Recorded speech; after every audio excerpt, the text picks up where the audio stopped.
Sweet boy. New details are emerging about the shooter who attempted to assassinate Donald Trump. CBS reports that Thomas Matthew Crooks, the 20-year-old Pennsylvania resident who tried to kill Trump, was a loner, but was described as a quiet guy at school. Thomas Crooks, who opened fire at Trump's rally, was a member of a Clairton, PA shooting club. CBS reported this. Classmates remember him as a sweet boy who never spoke badly of anyone. Crooks was a member of the Clairton Sports Club. The club fully condemns this senseless act of violence, the publication says. Former classmate Jameson Myers, a member of the school's rifle team, called Crooks a good guy who never said a bad word about anyone. I never thought he was capable of anything I've seen.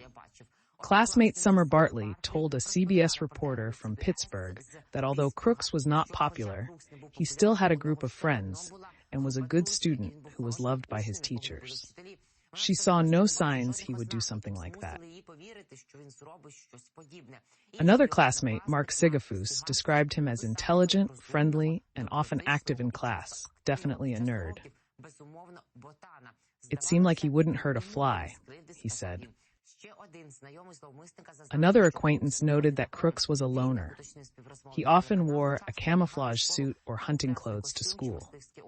According to CBS, Crooks graduated from Allegheny County Community College in May 2024 with an associate's degree in engineering.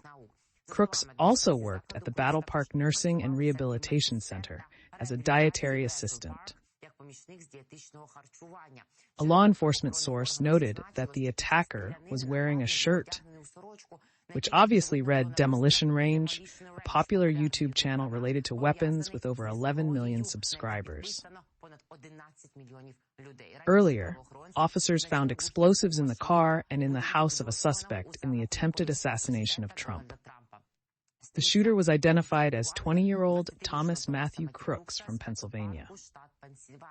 He fired several shots from the roof of a building before being killed by agents. What is the peculiarity of the attempted assassination of Trump among other cases of political violence in the United States? Holos Ameriki spoke with experts and analysts. The attempted assassination of Donald Trump added to cases of political violence. Throughout history, 4 U.S. presidents have been assassinated, and candidates have been targeted. The attempt will have also a significant social effect. CNN senior political analyst Ron Brownstein is convinced. On CNN, he commented on the political and social consequences of the attempted assassination of Trump. There will be a surge of sympathy for the former president. But I think that the election race will ultimately look the same as before, except maybe for a higher Republican turnout. Instead, the analyst argues, the real impact will be on social issues. This is not the direction most Americans would like to go.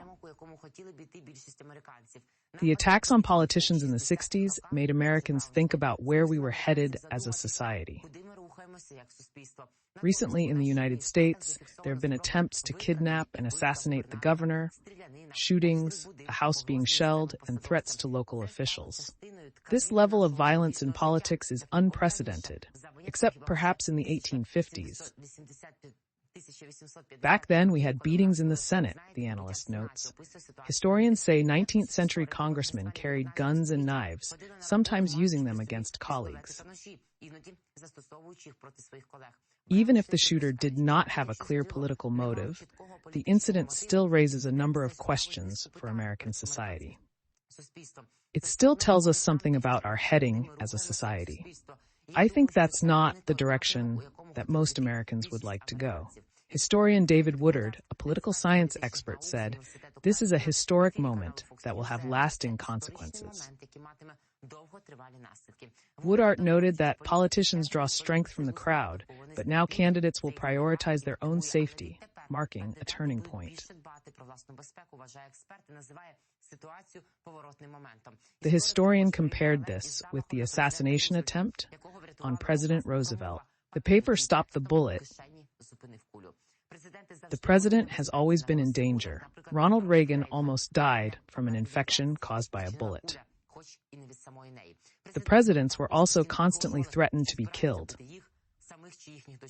to attack their families. It's just a very dangerous job. But we were still interacting with large crowds of people. We could shake hands with people. The energy of Trump in the crowd also plays a role. There have always been many around Trump, but it's uncertain if they'll be able to get close to him in the near future. Politicians from both parties are committed to putting an end to political violence. They all want it to end, are eager to demonstrate unity with the American people and confidence in our democracy and the way we elect people. Don't let them win, the historian urged the citizens. Go to the rallies, go to the meetings, be an active citizen in a democratic society, and don't let your enemies scare you away, whoever they are.